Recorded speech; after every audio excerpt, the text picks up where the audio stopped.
He thought stopping her at the entrance would protect the hotel standards, but he had no idea he was about to expose them instead. Before we continue, where are you watching from? Drop your city or country in the comments below. And if you believe in dignity and justice, hit like and subscribe. These stories spark change now. Back to Olivia Bennet. The golden glow of the chandelier spilled across the polished marble floors of the Grand Regent Hotel, casting reflections that shimmered like quiet wealth under every step. A place where tailored suits and designer heels moved with unspoken privilege, where even silence carried status. And at exactly 7:12 p.m., just as a black sedan pulled away from the curb, Olivia Bennet stepped onto the entrance walkway, wearing a faded beige coat, simple flats, and a canvas bag slung lightly over her shoulder. Her appearance so unremarkable it almost seemed deliberate, like someone who understood the value of being overlooked.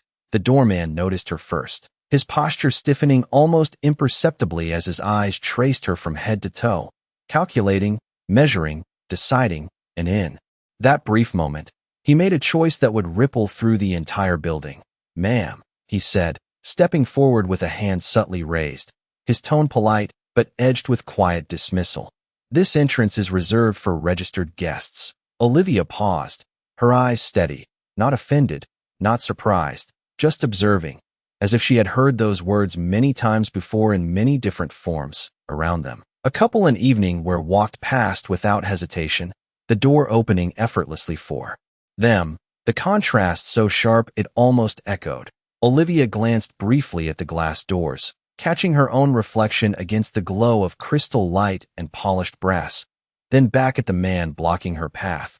"I see," she replied softly, her voice calm, measured, carrying none of the defensiveness he expected.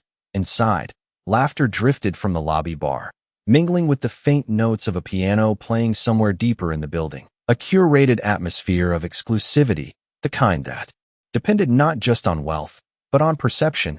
And as Olivia stood there, just outside the threshold, another staff member approached, a young concierge with a tablet in hand, his expression already shaped by assumption. "Do you have a reservation with us tonight?" he asked, though his tone suggested he already knew the answer. Olivia didn't respond immediately. Instead, her gaze moved past them, taking in the lobby beyond, the guests seated comfortably, the staff moving with practiced precision, the subtle hierarchy unfolding in every interaction. She noticed who was greeted warmly, who was ignored, who was made to feel like they belonged, and who was not.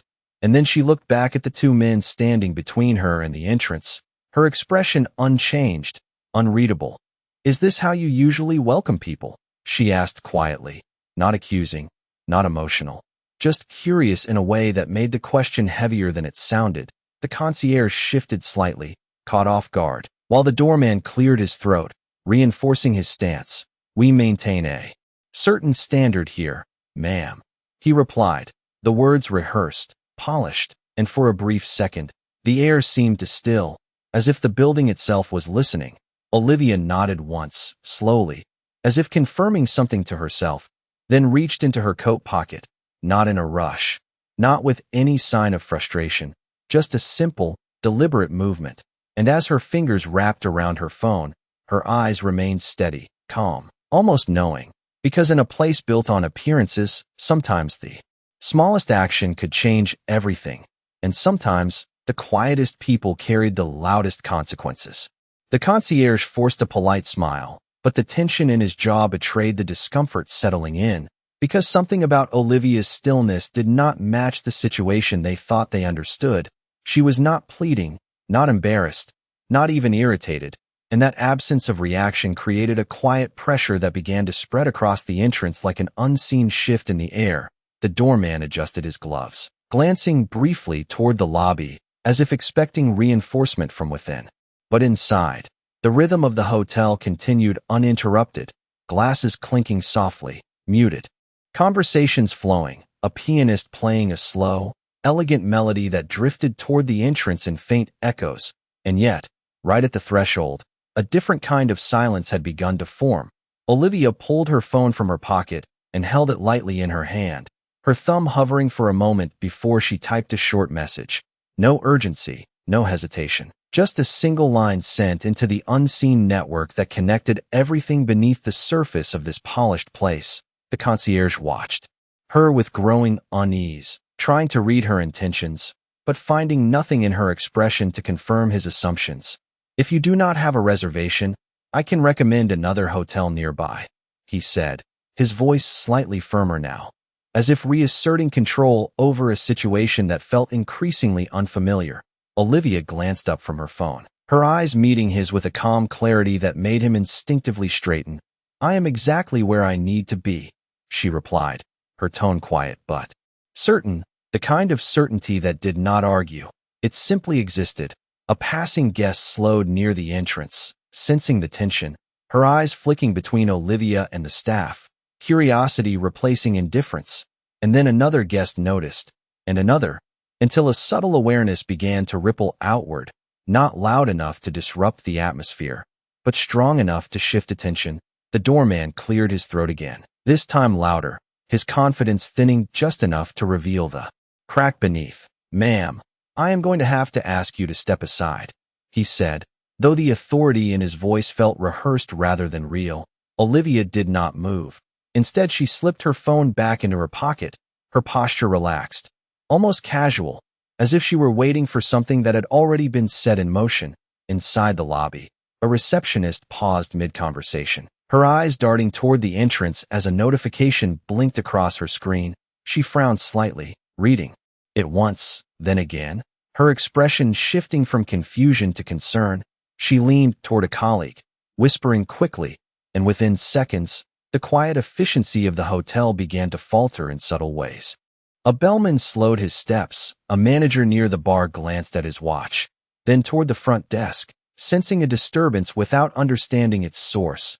Outside, the concierge felt his pulse quicken for reasons he could not explain, as if the environment he relied on to define his authority was beginning to change without his permission. Olivia stood exactly where she was, her gaze steady, her breathing even, completely unaffected by the mounting tension around her, because she was not reacting to the moment. She was waiting for it to unfold, and somewhere deeper inside the building, a phone rang sharply in an office that had been quiet all evening, a call that would not be ignored, a call that carried a name that none of them at the entrance had thought to ask.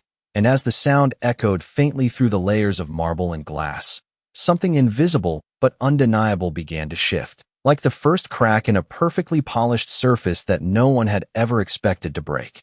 The sound of hurried footsteps echoed faintly from deeper within the hotel, subtle at first, then unmistakable, cutting through the polished calm that had defined the evening, and the concierge noticed it before anyone else, his eyes shifting past Olivia toward the lobby as two senior staff members moved quickly across the marble floor, their pace controlled but urgent, the kind of urgency that did not belong in a place designed to feel effortless. The doorman straightened instinctively, his earlier confidence replaced by something quieter, less certain, because whatever was happening inside was not following the usual script. Olivia remained still, her posture unchanged, as if the movement around her was expected, even inevitable. The concierge turned slightly, trying to maintain composure, but his voice no longer carried the same authority. "If there has been a misunderstanding, we can clarify it inside," he said, though now the offer sounded less like a directive and more like a retreat.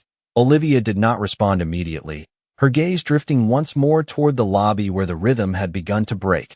A receptionist stood frozen behind the desk, her eyes locked on a screen she had just read twice, then 3 times, while a manager approached her quickly, his expression tight, his voice low but urgent. "Are you sure?" he asked, and she nodded, swallowing hard. The manager's face changed in a way that could not be hidden, the color draining slightly as realization settled in. He turned without another word and began walking toward the entrance, faster than before. Outside, the air felt different now, heavier with anticipation. A small group of guests had gathered near the doorway, pretending not to stare but clearly watching. Sensing that something unusual was unfolding, the doorman stepped back half an inch without realizing it, creating space where moments ago there had been none. And Olivia noticed, not with satisfaction, not with pride, just with quiet awareness, because this was not about proving anything. It was about revealing what was already there. The manager reached the glass doors and pushed them open with a force that broke the smooth elegance of the motion, his eyes scanning immediately until they landed on Olivia. And in that instant, everything changed. He froze mid-step, his mouth parting slightly as recognition struck, not loud, not dramatic, but absolute, like a truth that could no longer be denied. The concierge followed his gaze, confusion flickering across his face, then concern, because the man standing beside him, who moments ago had carried authority, now looked like someone who had just realized the ground beneath him was not as stable as he believed. "Ma'am," the manager said, his voice lower now, stripped of its earlier certainty, "we were not informed you would be arriving this evening." The words hung in the air, careful, measured, and suddenly the roles had shifted. The question was no longer whether Olivia belonged there, but why the hotel had failed to recognize her. Olivia met his gaze calmly, her expression unchanged. "That is exactly the point," she replied, her voice soft but unmistakably firm. And, for a brief moment, no one spoke. The guests watching fell completely silent. The staff stood still, and even the distant piano seemed to fade into the background, because in that space, something deeper than status had been exposed. The invisible lines that defined who was welcomed and who was turned away had just been brought into the light, and the realization moved through the staff like a quiet shock, not loud, not chaotic, but undeniable, the kind that could not be undone. The manager straightened quickly, his posture shifting from control to correction, and as he turned toward the lobby, raising his hand in a sharp, decisive gesture, the first instruction left his lips, clear and immediate. "Clear the lobby." The words moved faster than anyone expected, and for a brief second, no one reacted, as if the command itself had disrupted the carefully maintained illusion of calm that defined the hotel. The concierge blinked, unsure if he had heard correctly, while the doorman stiffened, his hands tightening slightly at his sides. But inside the lobby, the reaction was immediate.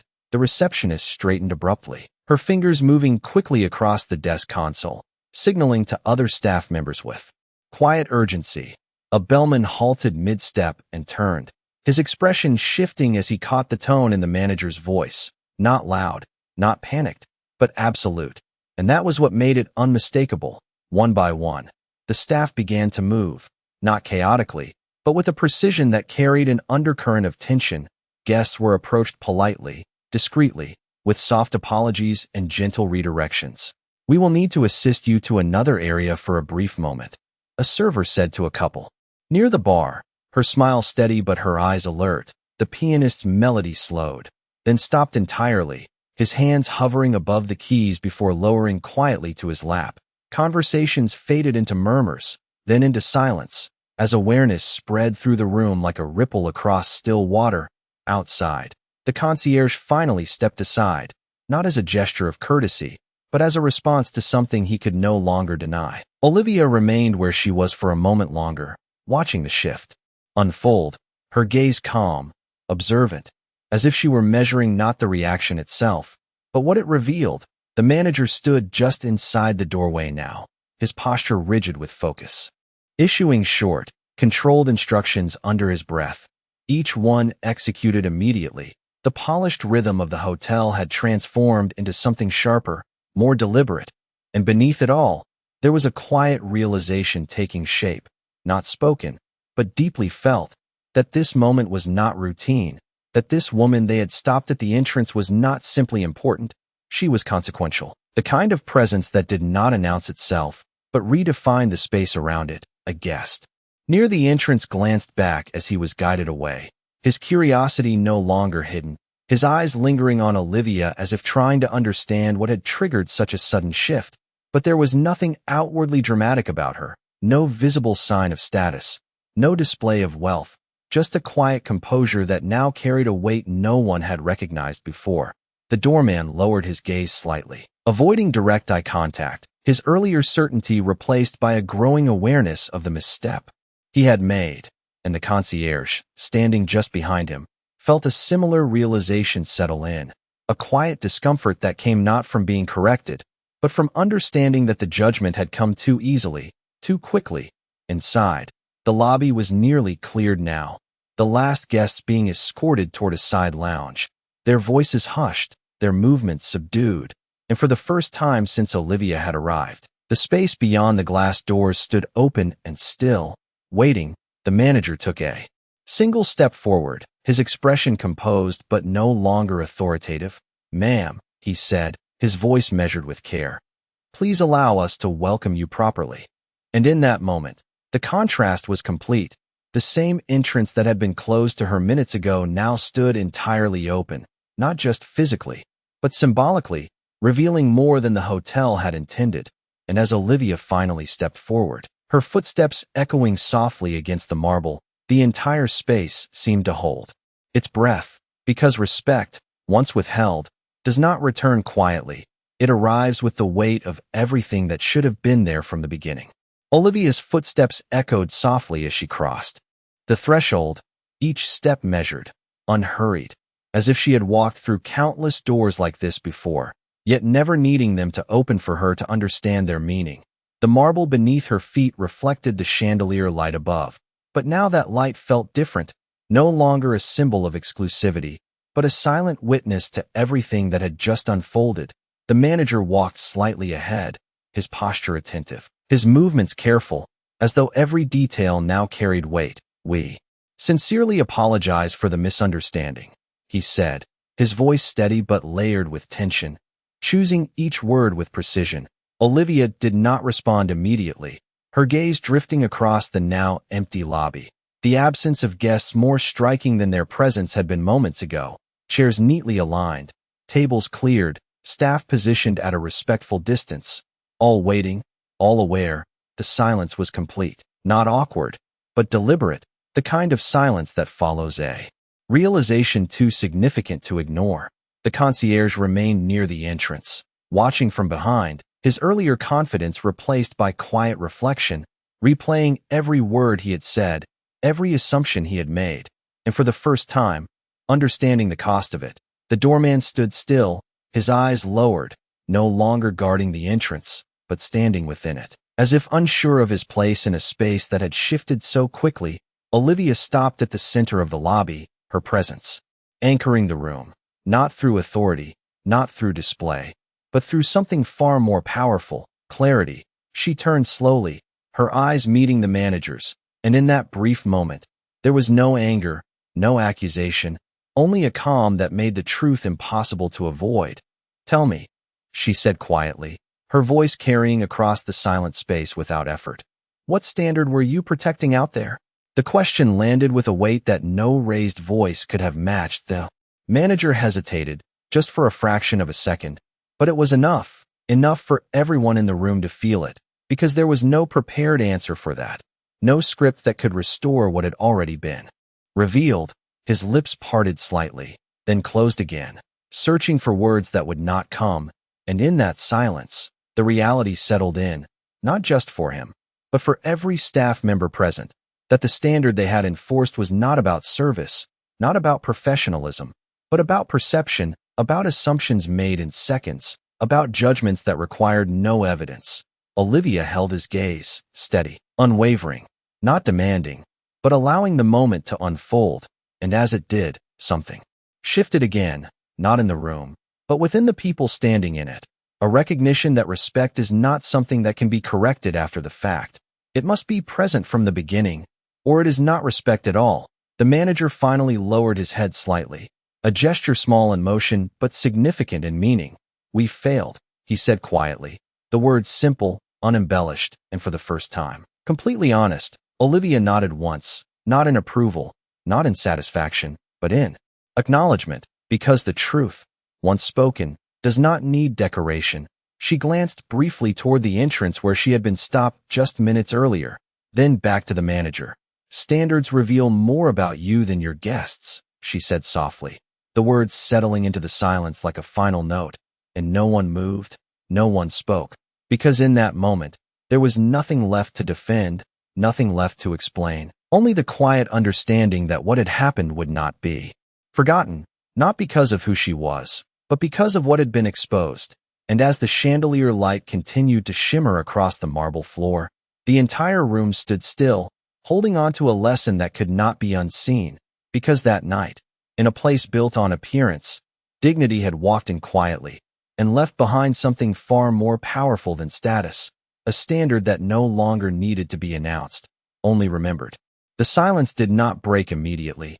It lingered, stretching across the marble floors and crystal light like a moment that refused to move on too quickly. Because something irreversible had already taken place, Olivia stood at the center of it all, not elevated, not separated, but undeniably present in a way that redefined the entire room. The manager remained still for a second longer before finally stepping aside, not as a gesture of hierarchy, but of acknowledgement, and as he did, another figure emerged from the far end of the lobby, walking with controlled urgency, his suit immaculate, his expression composed yet unmistakably tense. The kind of tension that came not from confusion, but from understanding exactly what was at stake. The general manager of the hotel had arrived, his eyes locking onto Olivia the moment he entered the open space. And in that instant, the atmosphere shifted once again, deeper this time, more profound. He approached with measured steps, slowing just before reaching her, as if recognizing that this was not a moment to rush. "Ms. Bennett," he said, his voice respectful, steady, carrying a weight that the others immediately recognized. And that single phrase confirmed everything. The name moved through the staff like a quiet current, connecting pieces that had not made sense before. The concierge's breath caught slightly. The doorman straightened fully, and even those at a distance felt the significance settle in. Olivia inclined her head slightly, acknowledging him without formality, because titles were not what defined this moment. Understanding was. The general manager continued, choosing his words carefully. "Your visit was scheduled for tomorrow morning. We were not prepared for your arrival tonight." There was no excuse in his tone, only clarity, and beneath it, a recognition that preparation should never determine respect. Olivia's gaze remained calm, her presence unchanged.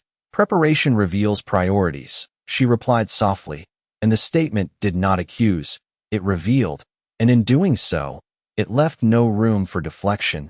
The general manager nodded once, slowly, absorbing the meaning behind her words, not as criticism, but as truth, and around them, the staff stood in absolute stillness, no longer waiting for instruction, but witnessing something far more significant than procedure. The concierge lowered his eyes, his earlier certainty replaced entirely by reflection, understanding now that the moment at the entrance had not been a mistake of protocol, but a failure of perspective. The doorman's posture shifted subtly, no longer guarding a boundary, but standing within one that had just been redrawn.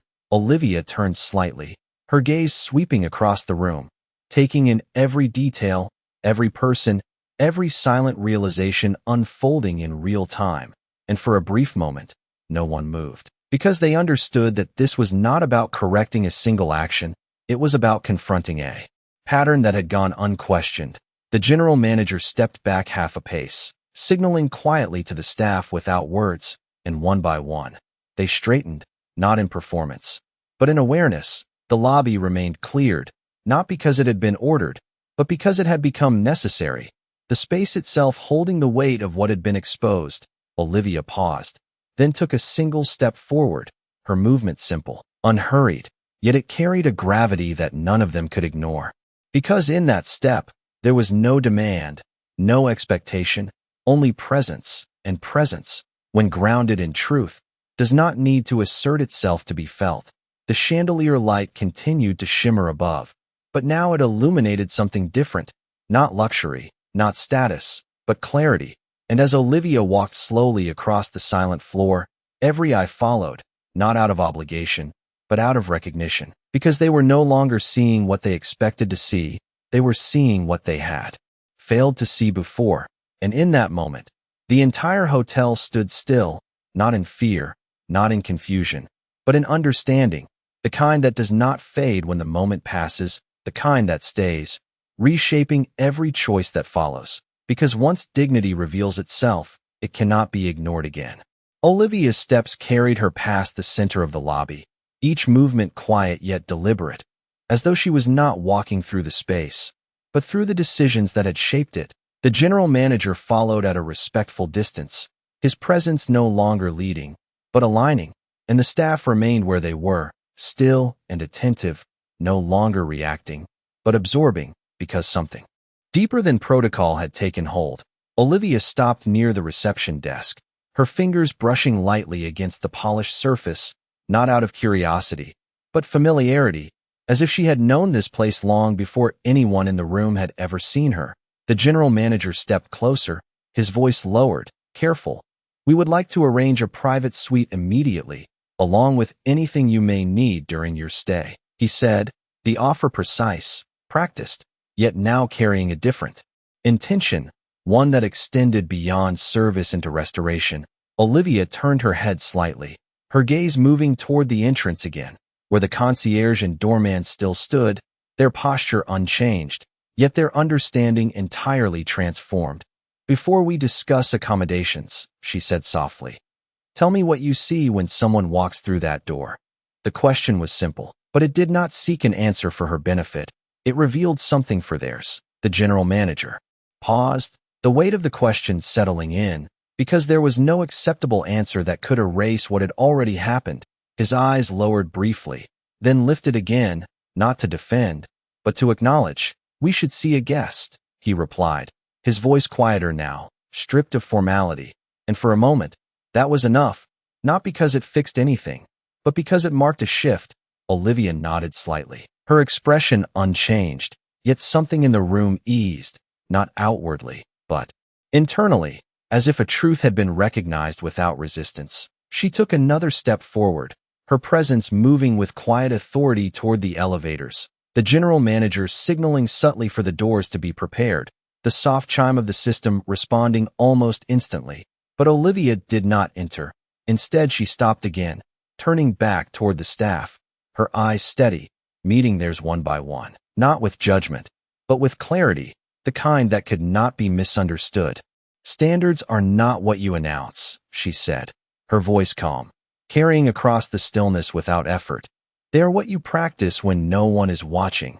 The words settled into the space, not as a reprimand, but as a reflection, and no one spoke, because there was nothing left to add. The concierge felt the meaning settle heavily in his chest, realizing that the moment he had acted with certainty was the moment he had failed without knowing it.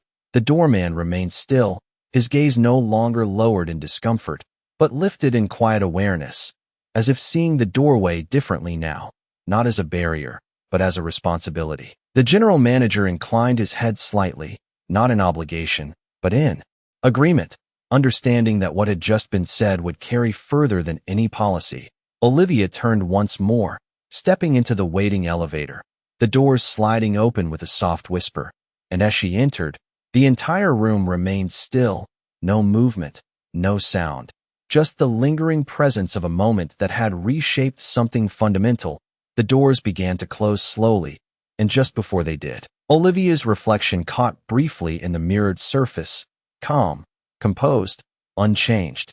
Because she had not come to transform the hotel, she had come to reveal it, and as the doors sealed with a quiet finality, the lobby remained in silence, not empty, but full, filled with the understanding that respect is not granted by status, it is defined by character, and once that truth is seen, it cannot be unseen. The elevator doors closed with a soft, seamless glide, and the faint reflection of Olivia Bennet disappeared behind polished steel, leaving the lobby suspended in a silence that no one seemed willing to break. Because what had just occurred was not simply an interaction, it was a revelation, and the weight of it lingered in the air long after she was gone. The general manager remained standing where she had left him, his posture upright, yet still, as if recalibrating not just his response, but his understanding. And around him, the staff did not move immediately. They did not return to their routines. They did not resume the performance of normalcy. Instead, they stood in quiet reflection, each person replaying the moment in their own mind. The concierge glanced toward the entrance again, the same glass doors that had once represented authority now appearing different, almost transparent in a way they had not before, no longer a boundary to control, but a threshold to honor. The doorman slowly exhaled, his shoulders lowering just slightly, not from relief, but from realization, because for the first time, he understood that the role he held was not about deciding who belonged. but ensuring that everyone who entered was treated as if they did. Inside the lobby, the general manager finally turned, his gaze moving across the staff, not with reprimand, but with intention. And when he spoke, his voice was steady, but different, less rehearsed, more grounded. "We are reopening the lobby," he said quietly, and the words did not carry urgency. They carried direction, a reset not just of space, but of mindset. The staff began to move again, slowly at first. Then with growing clarity, chairs were adjusted, lights recalibrated. The piano resumed its soft melody. But something had changed, something subtle yet undeniable. Every movement now carried awareness. Every interaction held intention, not because they were being watched, but because they had seen what it meant not to see. A couple was gently guided back into the seating area, their earlier curiosity replaced by a quiet respect for the atmosphere that had just shifted. A server approached them with a calm, genuine smile, no longer performing hospitality, but practicing it. The concierge stepped forward toward the entrance, taking his position once more, but this time, his stance was different. Not guarded, not selective, but open, his eyes no longer scanning for status, but recognizing presence. A man in casual attire approached moments later, hesitating slightly at the threshold, and for a brief second, the memory of Olivia's arrival lingered. But instead of hesitation, the concierge offered a simple nod and stepped aside without question. "Good evening, welcome," he said, and the words, though ordinary, carried a sincerity that had not been there before. The doorman mirrored the gesture, opening the door with quiet precision, not because the man appeared important, but because he was, and that understanding now lived in the space. The general manager observed from a distance, his expression thoughtful, knowing that policies could be rewritten, procedures could be retrained, but what mattered most had already been learned, something that could not be enforced, only realized. Upstairs, the elevator chimed softly as it reached its destination, unseen by those below, but its presence felt in the transformation it had left behind. And as the lobby settled back into its rhythm, the marble floors once again reflecting light and movement, there remained an undercurrent of something new, something steady, something real, because that evening had not just changed how the hotel operated, it had changed how it saw. And in a place built on appearances, that shift meant everything. Morning light filtered softly through the tall glass windows of the Grand Regent Hotel, casting long reflections across the marble floor that now carried a quiet sense of renewal, the kind that did not announce itself but could be felt in every small detail. The lobby had returned to its usual rhythm, guests moving in and out, conversations flowing, the piano playing once again. But beneath it all, something had changed, something subtle yet permanent. The concierge stood at his post near the entrance, his posture composed, his expression attentive. But there was a difference now. His eyes no longer searched for cues of wealth or status. They met each guest with the same calm recognition, as if he had learned to see without filtering. A woman in casual attire approached the door, hesitating for a brief second, and without pause, he stepped aside, opening the door with a respectful nod. "Good morning. Welcome," he said. And this time, the words were not measured against appearance. They were offered without condition. The doorman mirrored the gesture, his movements steady, precise, no longer guarding an invisible line, but honoring a visible presence. Inside, the general manager observed quietly from the reception area, watching not for mistakes, but for consistency, understanding that what had begun the night before was not a correction, but a commitment, one that would be tested not in moments of pressure, but in moments of routine. And across the lobby, the staff moved with a different awareness, not forced, not exaggerated, but genuine, as if the lesson had settled deeper than instruction could reach. Upstairs, in a private suite overlooking the city skyline, Olivia Bennet stood by the window, her reflection blending with the morning light, her expression calm, unchanged, as it had been from the moment she arrived. She did not appear satisfied, nor did she appear concerned, because her purpose had never been to disrupt, it had been to reveal. And now that it had, there was nothing more to prove. A soft knock came at the door, and the general manager entered a moment later, his posture respectful, his voice steady. "Everything has been arranged for your stay," he said, pausing briefly before adding. And changes have already been implemented across the staff. Olivia turned slightly, acknowledging him with a quiet glance. Changes do not matter if they are only seen, she replied. Her voice calm, measured. They matter when they are practiced. When no one is expecting them.